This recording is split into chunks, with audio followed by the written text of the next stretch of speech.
Good morning, everyone, and welcome to our Wednesday morning class coming to you from HeartLight Spiritual Center here in Charlotte. Wow, the last Wednesday of 2020. Part of me says, yay, it's over, but that higher part of me says, what have you learned? What opportunities have been afforded you this year, such as time for self-reflection, contemplation, more deeper research. So many things have been offered to us on a more spiritual point of view. So I hope that we're all taking stock of how we have chosen to go through this year, because there lies the power. The power is not what has happened, but how we have responded to what has happened. That is your power. Let's begin with a word from the Daily Word on divine order. My life and my world are in divine order. Notice it doesn't say the world, it says my world. So that makes it personal. There's a world at large, but there's also the world that you create every moment by the choices that you make.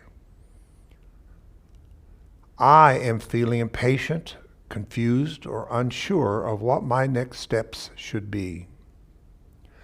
I pause to breathe deeply and affirm divine order. Thinking and speaking these words reminds me that I am not merely hoping for a positive outcome. I am placing my faith in the orderly process of manifestation. Divine order assures me that perfect solution already exists and my highest good is on the way. I do not worry about what the future holds. Instead, I relax in the knowledge that tomorrow is the open door for the highest blessing, which is already unfolding for good. My mind and my heart are peaceful. Affirming divine order keeps me open to receiving fulfilling results, even if the outcome is not what I expect. And the scripture today is from 1 Corinthians, or as our president called it, 1 Corinthians 14 and 40. All things should be done decently and in order. So be it. I'd like to also do our awakening bell, again for you that are new. This is a particular tone and frequency for awakening our inner potentials that have been put to sleep or in dormancy, so that it can awaken in us today. So this is the intent of it. As you feel this tone and vibration moving through your being, awakening those parts of ourselves that are yet to come into consciousness.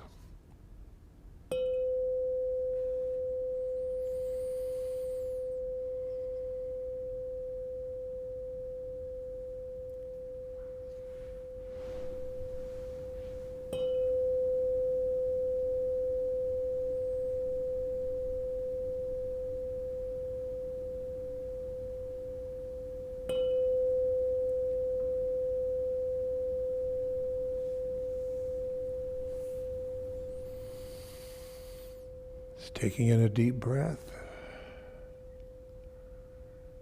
and receiving this vibration throughout the being of your body, your mind, and that deeper, higher part of yourself called spirit. Let them come together in this vibration and be one, the one energy that they are. And so it is. Well, let's see how Spirit wants to speak to us today.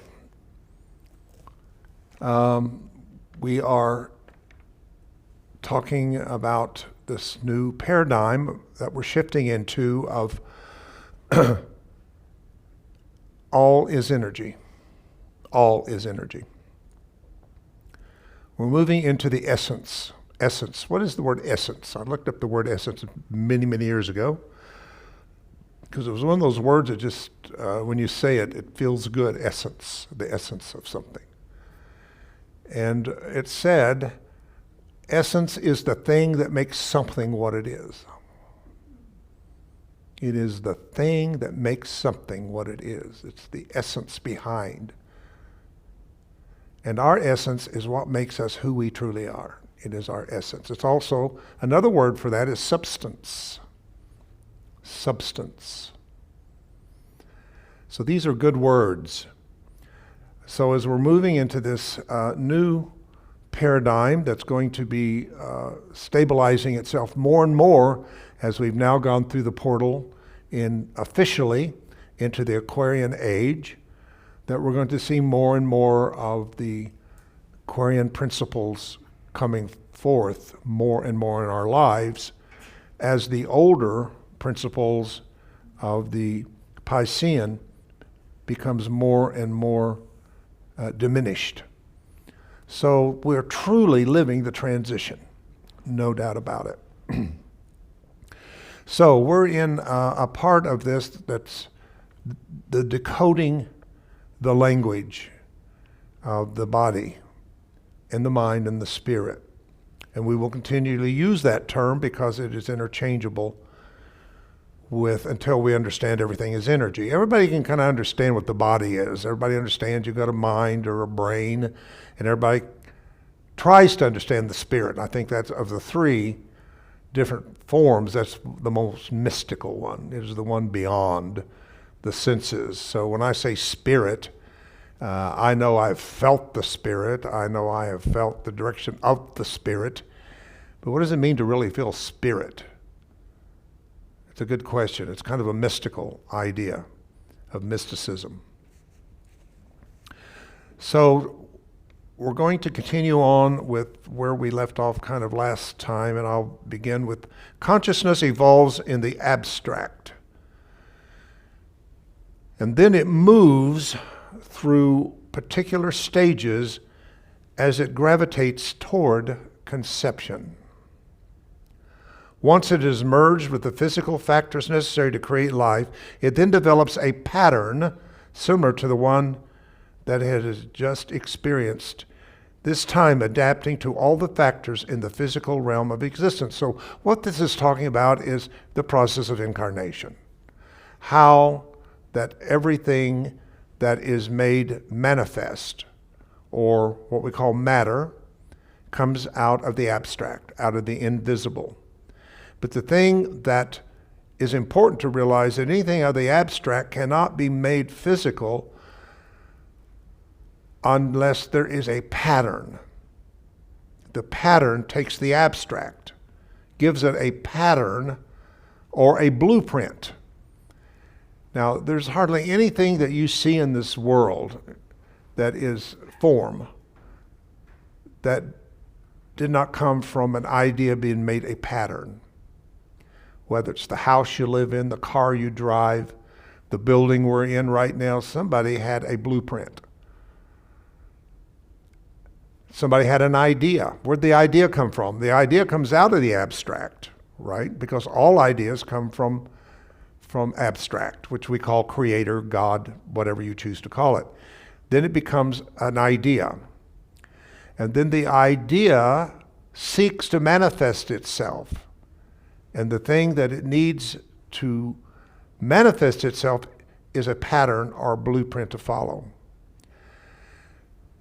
And I say that to us to say that as we enter into this tremendously important and challenging time of our evolution, how is it going to manifest? It's going to manifest because of our patterns in our life that is given to us. This is why there is a surge of interest in such things as numerology, sacred geometry, math, all these kind of things, because they are the language of pattern. They are the language of pattern. I know many people have shown some interest in such things as the Fibonacci system, which I'm going to be talking about and teaching here at some point. But this is different than the math that we learn in school. It is the math that energy follows, that the universe follows. And it's a different mathematical system than the one that we know of and have learned in school.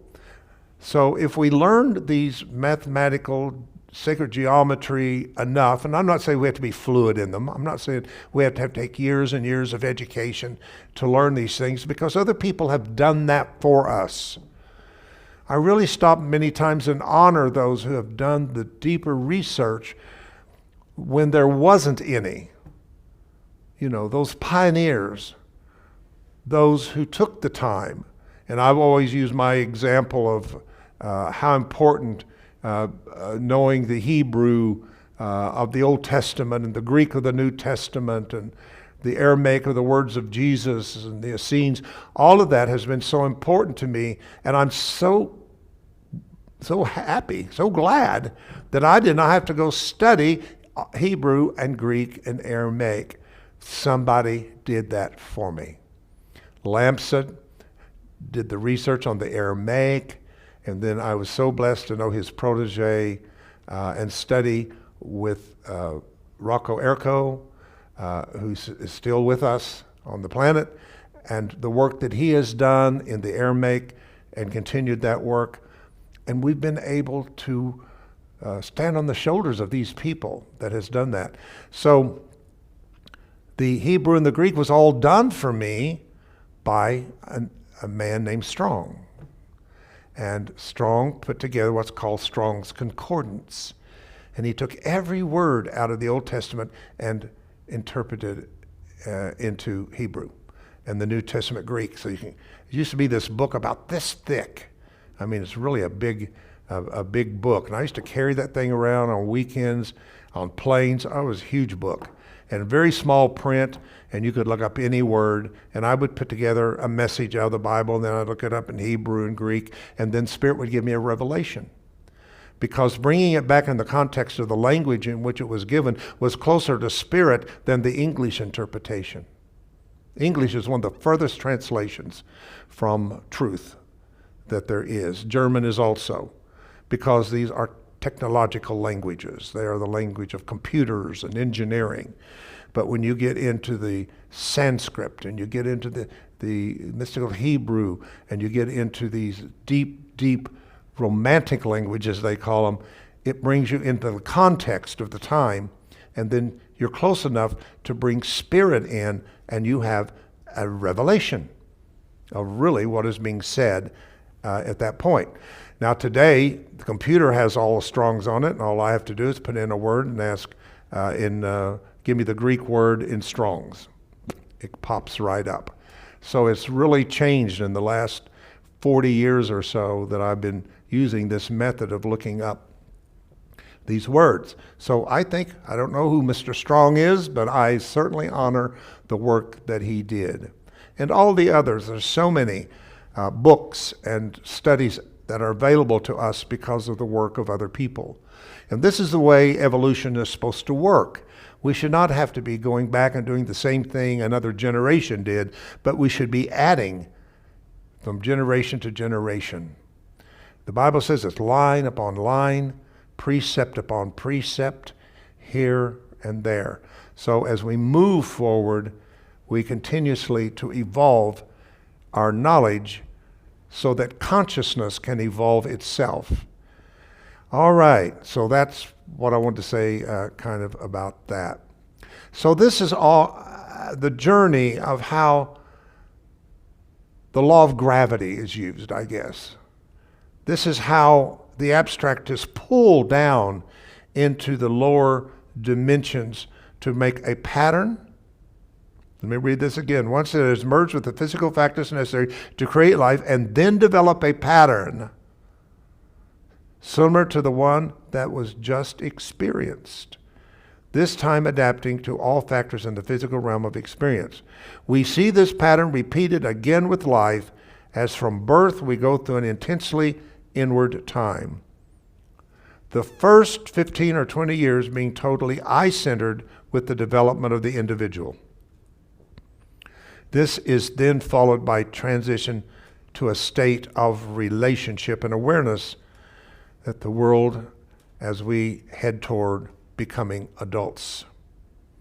From here we go through yet another transition in dying and are born into a new realm. In every birth there is a death, and in every death there is a birth. So, I'm going to talk about the endocrine system today. This pattern is somewhat more complex than the previous ones and certainly less obvious. It is often linked to the chakra system, which is outlined a little later in the book, and we're going to be addressing one of those today.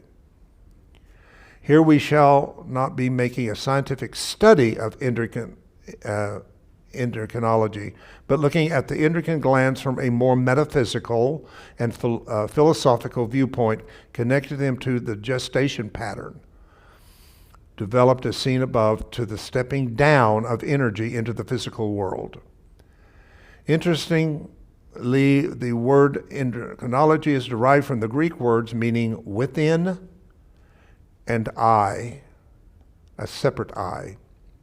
And this clearly portrays the role it plays in our lives. The endocrine system are distinguished from other glands by the fact that their secretions are of such power and strength that they maintain a specific equilibrium throughout the whole body. Now that's why you say, why the endocrine system? Because we want to go immediately right now to the best part of our physiology that helps us to keep an equilibrium at this time. That which has been the groundings and the centering of our lives in the past thousands of years, 12,000 years or so of this epoch we call adolescence, of dominion over the earth, men over women, domestication of animals, reclassification of all systems of nature. All of this has been going on, has been a time that we have found ourselves joining ourselves to that which is outside of ourselves. In other words, we've been centered in the religions of third dimension, the sciences of third dimension, the politics of third dimension. These systems we have given power to them, and we have developed some kind of an energetic cord with these things, and we allowed them to tell us where we need to be in time and space. Well, that is gone. That is pretty much gone now. There is no centering out there. Where would you center yourself today in religion? Many of us in New Thought, that's why we're in New Thought, because we lost our center with old religions that we were raised with and grew up with. And you know, that's pretty easy. That's the easy way. It's just follow the generation, follow the tribe, follow where you were raised, and just kind of fit in with everything and just accept it the way you're told to accept it. But when you become a self-thinker and you become a seeker, an initiate for truth and enlightenment, that's a different story completely. And when you do that, then you lose and you take back your power. You take your power from the religion, you take your power back from maybe what education's taught you, and you're reading things that's going, I don't think that's correct. Like Columbus and the Native Americans and the history of slavery, all these things that have been put into textbooks are proving to not be correct at all. Even things about food, things they told us was healthy to eat has been proven not to be healthy to eat. So everything is kind of diminishing and gone as to where we have put our power into. So as we've taken our power back, of course, the good thing is we empower ourselves. But where do we find the center? So, of course, the center is within ourselves. But that can be an almost scary process, is to start trusting yourself when for so long we have trusted everybody else to tell us who we are and where we are in time and space and how we should think and how we should feel. We've been defined by culture, what it means to be a man, to be a woman. All these things have all been so defined for us, and as long as we bought into it, it was rather a simple time. But as I'm saying, is that is all gone, and we're entering to this time of self-empowerment. There's a time in which you wonder where's your center? And we got to find that. So on a physical level, it is the endocrine system that gives us a specific equilibrium that holds the whole body together during the time of transition. If the glands are in a sluggish or diseased state, they will influence our outlook on life, particularly our moods, behavior, and ability to cope. Now, who isn't dealing with that? So you that are out there saying, oh, the endocrine system, I don't care anything about that. What you do care about are your moods, your behaviors, how you're coping with this time is all based upon the equilibrium of the endocrine system. We can feel depressed, become angry, or pessimistic, or we can be happy or peaceful, feel confident, optimistic, all depending on their condition.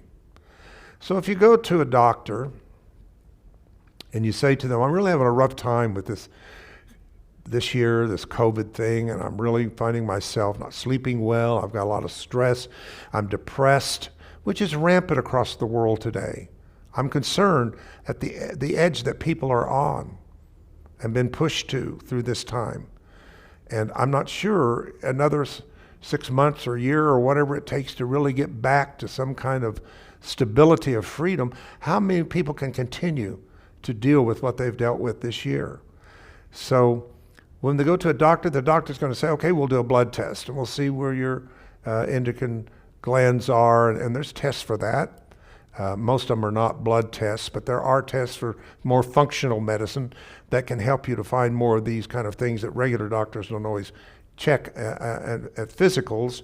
But if they could translate that into connecting it to why that you're in the mood you're in, why you have no ability to cope and you've fallen into depression and you're angry and you've become pessimistic. You see, it has to be tied together at some point. And this is what I believe that is emerging today under the name of more functional medicine. And I think that is the direction a lot of medical doctors are looking into, and other people, because I think it treats the whole body. It doesn't just treat the fact that you have a symptom for a specific organ, but to realize that that organ is a part of the orchestra called the whole body. So one of the main ones, and this one will be familiar to a lot of you, is going to be the pineal gland, or pineal. I've heard it pronounced both ways. I think it's like a root and route. They're both right. Take your pick. I call it the pineal because it is pine-shaped. It is pine-shaped, and I think it's where it gets its name, Pineal, the pineal or pineal gland. I became interested in this gland back in the 70s, around 75, 76. And I was a pastor of a little church in East Texas, and driving back and forth from Dallas and different places for 6 years to minister to these wonderful people in Cunningham, Texas. And they were a very traditional Pentecost apostolic church that somehow liked me. I wasn't really quite that, but for some reason they liked me. And we had a good relationship. But during that time, I was doing a lot of studying and praying and seeking and researching. And of course, more and more, I outgrew that ministry and began to talk about things that gave them a real challenge. And one of those things was that I had received, I think it was a cassette tape of somebody talking about the pineal gland and how that it had been dormant for a long time in human beings, that it's actually more dormant in reptiles. snakes and whatever. Snakes don't really see with their eyes. They see with their inner eye, the pineal gland, the third eye. So we still have that reptilian story in our evolution. We really do. It's called the RX factor, and it's the part of the reptilian part of the brain. You got different parts of the brain. You got the reptilian part. You got the mammal part of the brain. You got the frontal cortex of the brain. So we have that. So because of that, we do have a pineal gland, which has a lot of the molecules and whatever that our physical eyes has to see. But that has diminished in human beings as we move more into evolving our frontal cortex brain, which is more pleasure, more control, the things that human beings have really got themselves in trouble with, as far as I'm concerned, to make themselves the king and the queen of the heap and do what they wanted to do and choose a world that they wanted to choose has not always worked out because they haven't been holistic and integrated all parts of the brain. So, you take sexuality. A sexuality, if it was developed by evolution for the purpose of procreation, at that time it was done. When you look at animals basically go in cycles, and sexuality is for reproduction of the species in most cases. Human beings moved upon that and developed more pleasure centers of the brain and whatever, and all of a sudden it became more for the idea of pleasure than a purpose of reproduction. Now, I'm not judging that and saying right or wrong about that. I'm just saying that's what happened when human beings became and took dominion over the earth and nature.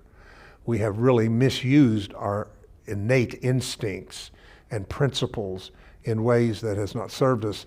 And what do I mean by that? Overpopulation, bringing souls into the world that was not ready through sexual conception. And I've been on this for years. People don't like it, but I do think there are souls around this planet that are out of time for their incarnation. When two people come together and that mystical thing happens and the egg and the sperm come together and a body is started and a fetus is conceived and formed, there has to be a soul pulled out of the soul world and incarnated, ready or not. Now, the souls that you see that are adjusted, love being here, they're happy to be here, they're contributing.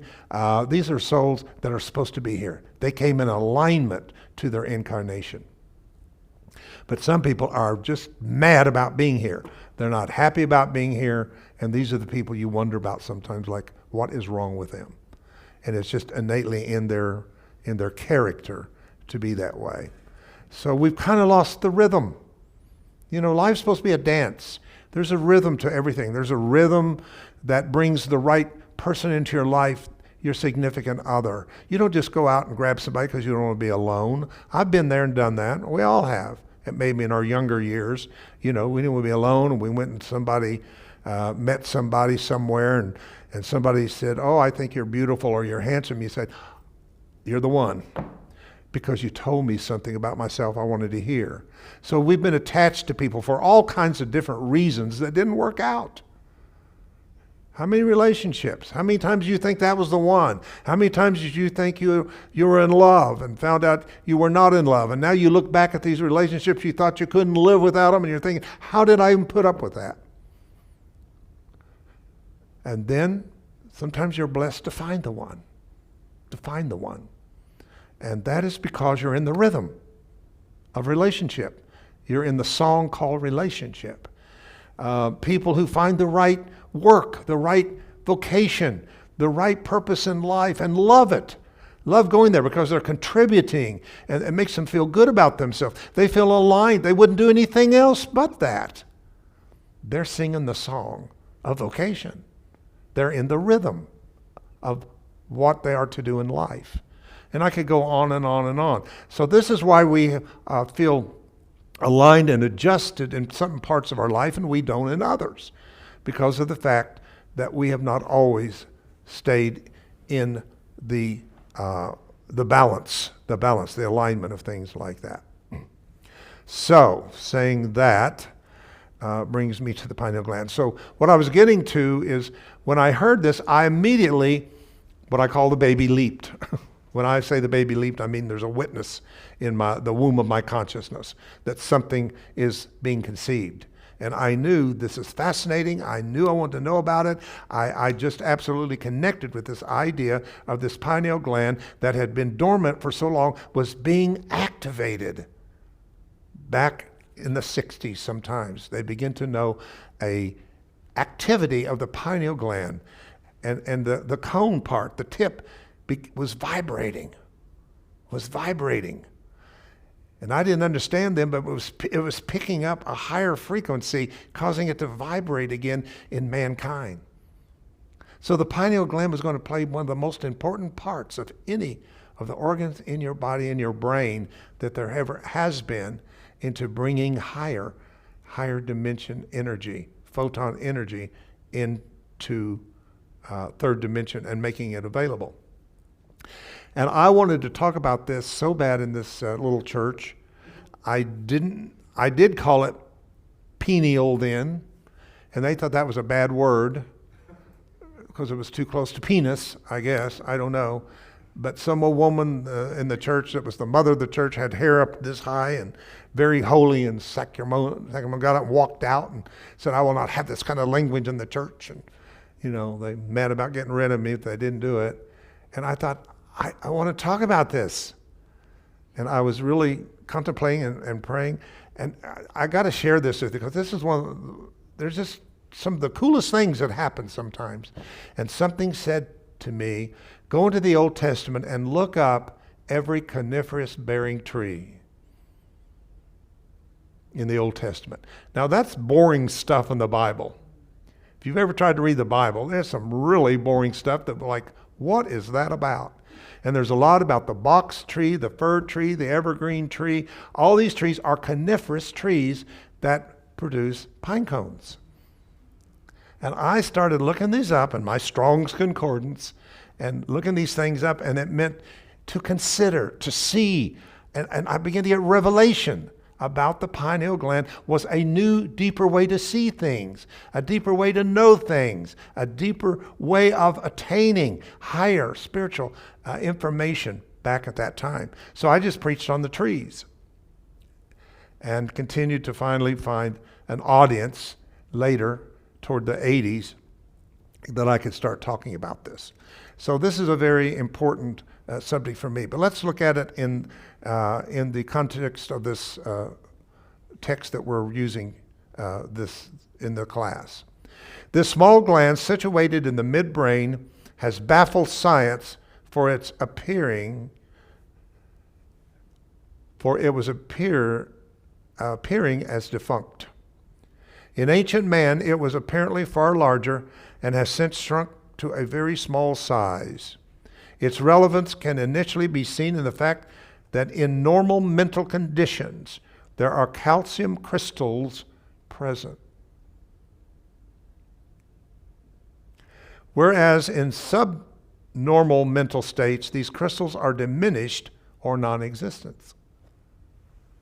Now, we all know what crystals do. What do crystals do? You that are into crystals at all.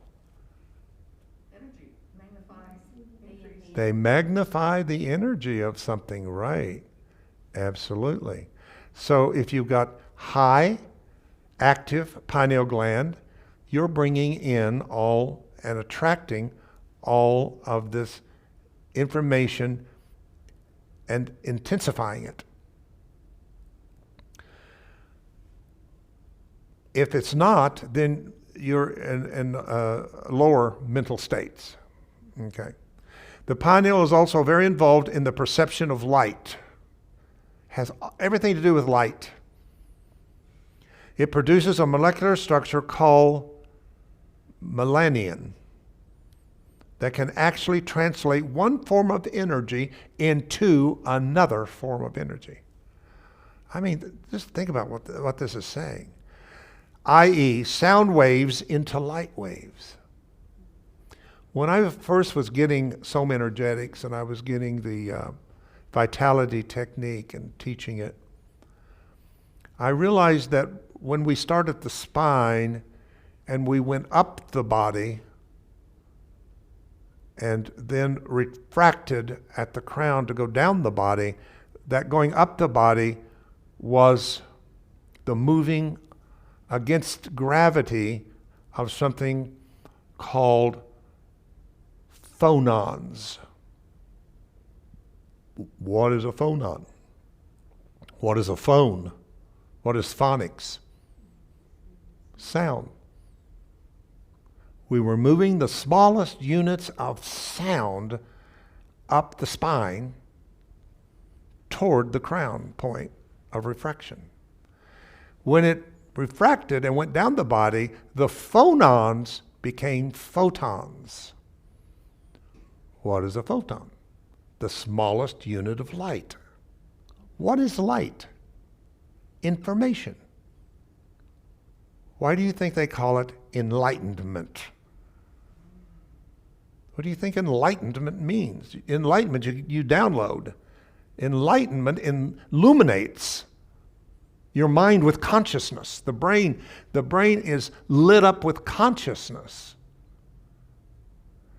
And this says that sound waves into light waves, phonons into photons. It can transfer energy throughout it with a loss of energy acting as an interface between waveform and particle world of matter.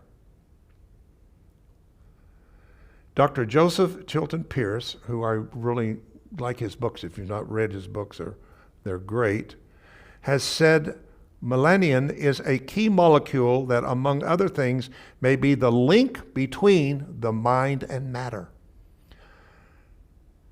What I'm getting to here is something that the Eastern people knew over 5,000 years ago. What is the seat of the soul? What is the seat of the soul? Where does the soul reside in you when you talk about the inner soul? See, we say words like that and they're abstract. What does that mean? Going within. Going within into my kidneys and going in my body. What does going within really mean to you? There are different places and different areas of the body that the consciousness of the Creator has been set up in. Like we talk about the heart a lot.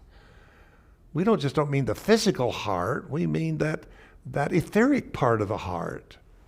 Wisdom, knowledge, feeling. Those are abstract terms. I can't hold them. I can hold a bottle of water in my hand, but I can't hold wisdom in my hand. It doesn't have any dimensions of height, width, and breadth. I can't hold love in my hands. I can hold a book in my hand. So think of all the words that we use. Even anger, grief. Those are all abstract terms. The medium between brain and mind, thought and reality. Melanin saturates every living form. In humans, it is found mainly in the pineal gland, the skin, the heart, and the genitals. All of these have a connection with each other. We'll get into. From this, we can take the implications of the pineal gland one step further and see how it actually corresponds to the highest energy within us. The highest energy within you is seated on the throne of your pineal gland, and throne by Fillmore's interpretation is power. The power. In proper called Meditations on the Endocrine Glands by Carl Koing, I don't know what that is, Koing, states, and I quote, "The pineal gland is impregnated by eternal ideas and gives to man the possibility of formulating his own conceptions." See, the brain downloads everybody else's stuff, right? That's mostly what's in your brain, other than what you've put in your brain. That's self-knowledge. But I'll say 90% of the stuff in your brain somebody else has already thought. Somebody's already written. It's already out there. You just read it and memorized it. But the pineal gland is not about downloading information outside of ourselves. It's about receiving the language of knowing, not believing, but knowing. It is an organ of thought by means of which we learn to know and thus to change eternal ideas into earthly conceptions.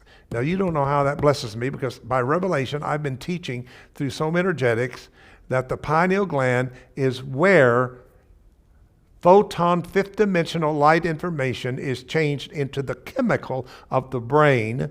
And when that happens, you get an epiphany or an aha moment. In other words, the pineal gland has the ability to do two things.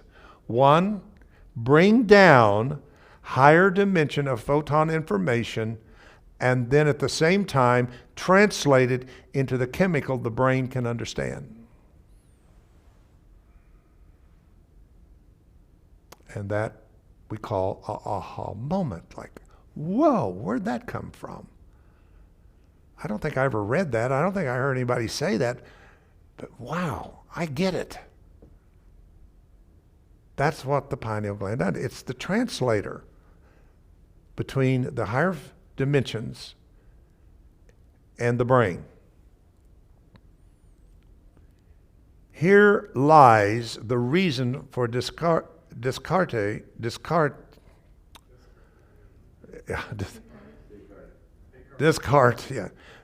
statement that the pineal gland is the seat of the human soul. Descartes, right? You know, these things are spelled in other languages that don't sound like that. Descartes. Descartes. Anyway, statement that the pineal gland is the seat of the human soul. The pineal gland points to the land of the spirit. Isn't that great? That is so great.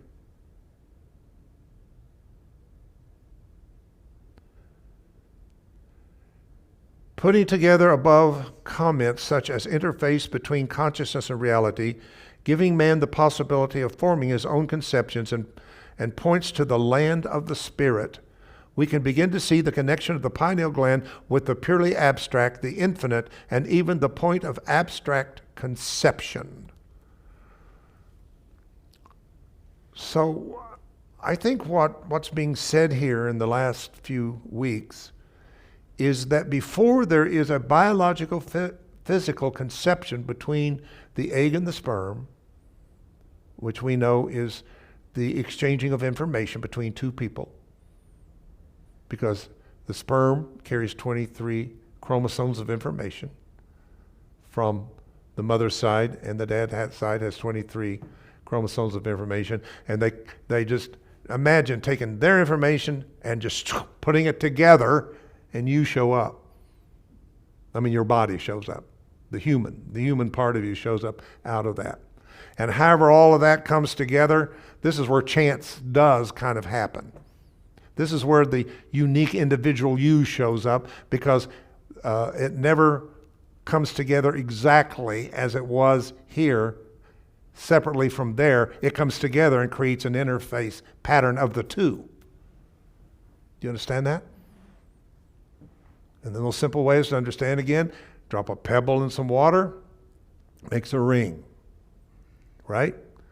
Drop another pebble in the water and next to it, it makes a ring, and then the rings go through each other and create a third pattern. Okay? That's called an interface pattern. Now, I got this back in the 80s. I remember living in Peoria, Illinois, and ministering there.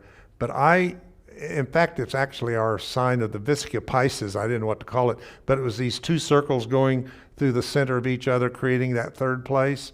And I saw the physical and the spiritual creating that space called the soul. The soul was the interface of the spirit and the body coming together and creating a third pattern.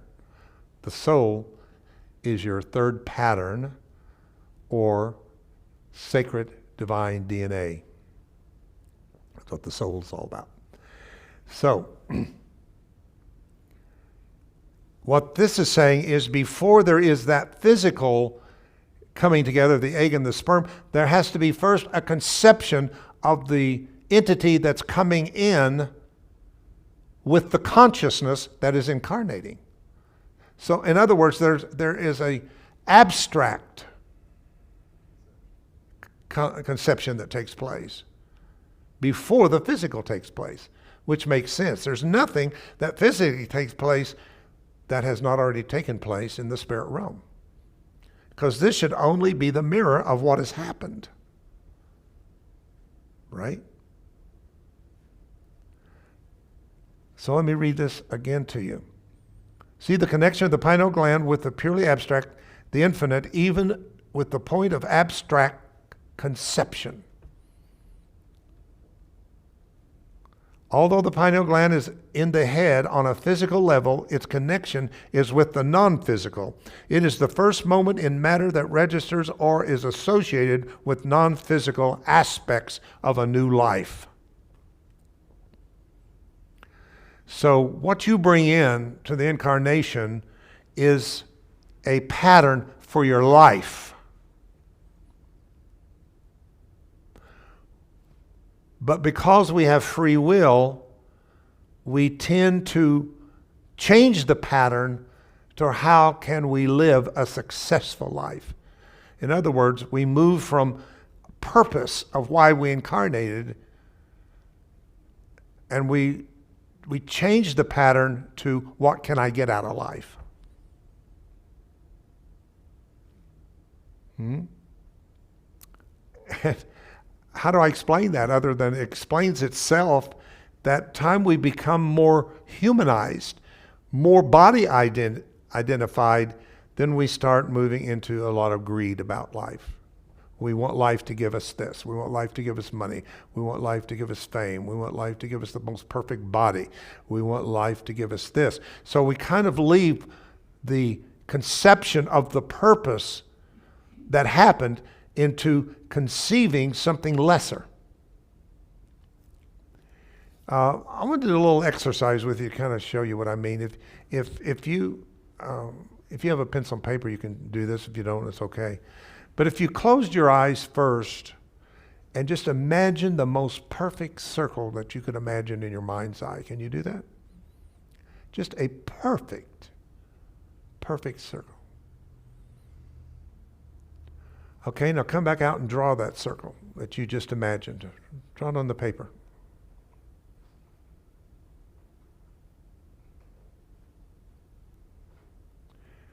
Okay, so they're able to do that. What happened?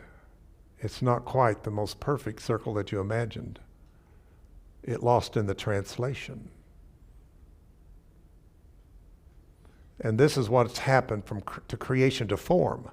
Creation was the perfect, whole, magnificent idea of itself. But time it got out here into form, it became an inferior to what had been imagined. And that's why we don't have bodies that are at the level of what's been created. We have bodies that are lesser because it was lost in the translation.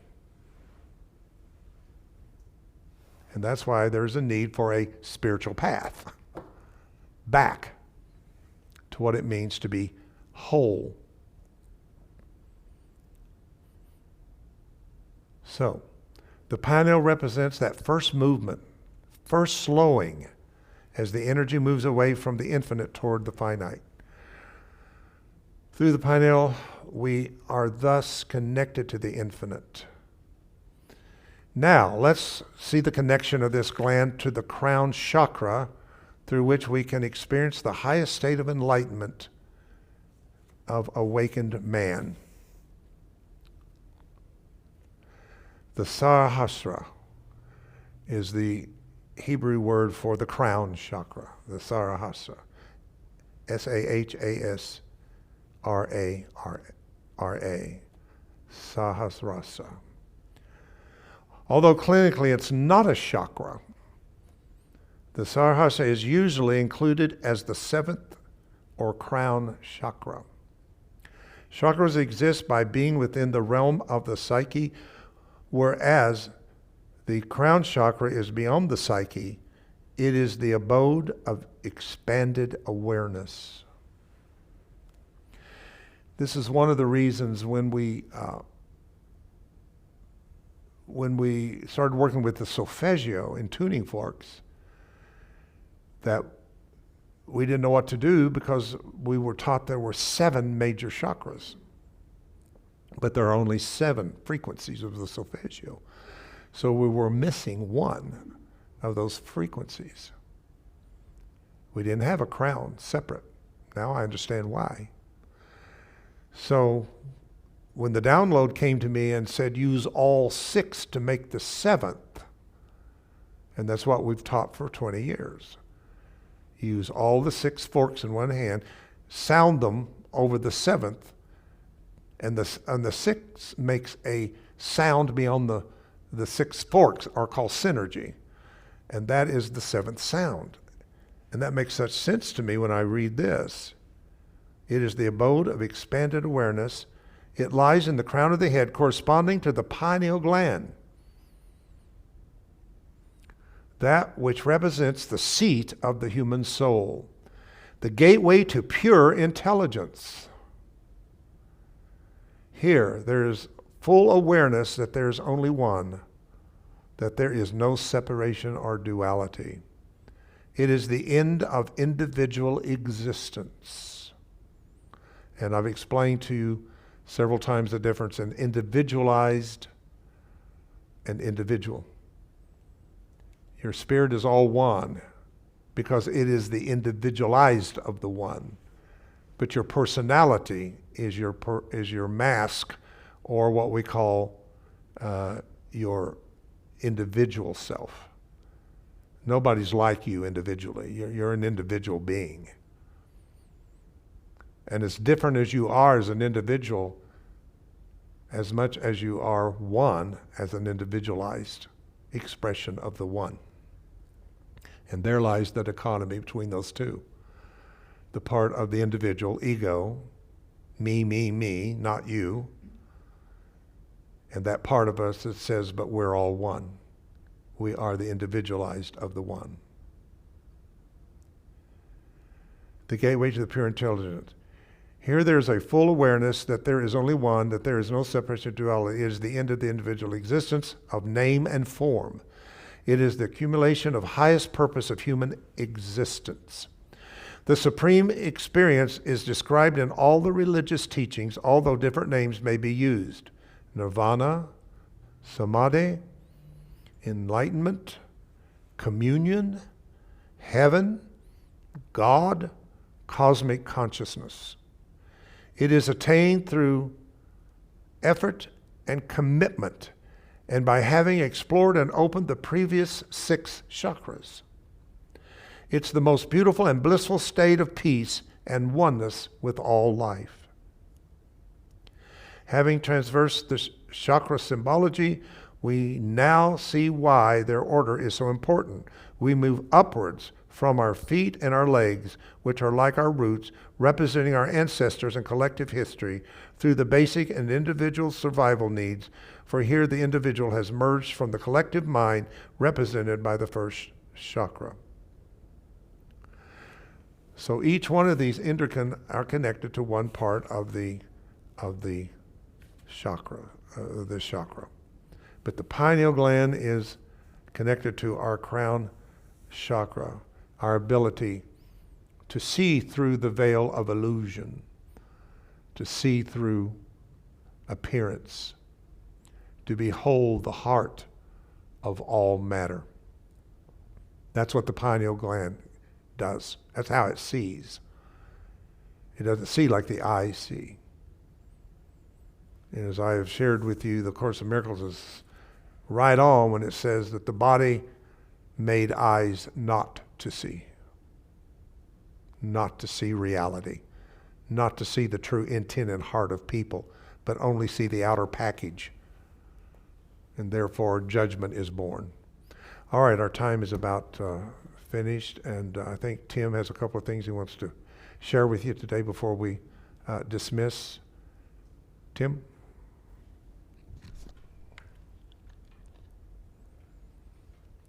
Yeah, here we go. Let's see, let me get the right PowerPoint up here. There we are. Okay, let's see. It looks like they can hear me all right. So, just a reminder that Connie is gracious enough to watch these classes and then take amazing notes and is willing to share those with anybody who wants them. So you need to just send an email to tim@heartlightcharlotte.org, and I will have Connie add you to the list that gets list of people that gets those notes. So if you'd like to participate in that, let's see what else we got here. Whoops, that was the wrong thing to do. Let's go back to here. Too many things on this computer. There we go. All right. So of course, we appreciate your support throughout the year for David's class. There's the information on how to donate, and continue to support. There is a difference between giving to HeartLight and giving to the class. David gets a percentage of the class, and then what, of course, goes to HeartLight, and then out of that, he gets paid by HeartLight for the Sunday. So if you'd like for the money to go to the class specifically, make sure to note that on your check or donation. All right, we got Susan coming up on January 9th, it looks like, Saturday, and we're limited to 20 people in here in the sanctuary in seats. 11 of those tickets are gone. There are only 9 seats left, so if you want to be a part of that, be sure to jump on the home page, scroll down just below the stream, and you'll see where you can buy either live tickets as long as they're available. Once those 9 are sold, you'll get a sold out note, or you can just participate via live stream. Whether live or live stream, you will get a link to the recordings that you can watch it again until January 31st. And I think that's all I really had there. We still have the Violet Flame tuning fork still available if anybody was interested in that he spoke about a month and a half ago. So we're back to slide 1 and back to David. And also, we do carry a pineal tuning fork frequency. That is a good seller for us, and it's not just for selling it, but it's getting it out there that people can use it to activate and through vibration their pineal gland. So if that's something that interests you, you can let us know. You can get that on www.somaenergetics.com. Just search pineal in the search bar at the top, and it'll come right up. Right. Or if you're here in the community, you can let us know, and we'll get one for you. I think that'd be a good investment for something for you to have and share. All right. Well, bless you, and thank you so much for coming, and thank you for you that are here in person and you that are joining us live stream. And we wish you a very happy New Year as we move. Sunday's going to be our first Sunday in the new year. So looking forward to a new beginning, a fresh start as we spiral into 2021. Bless you as always, my sincere prayer until our next time.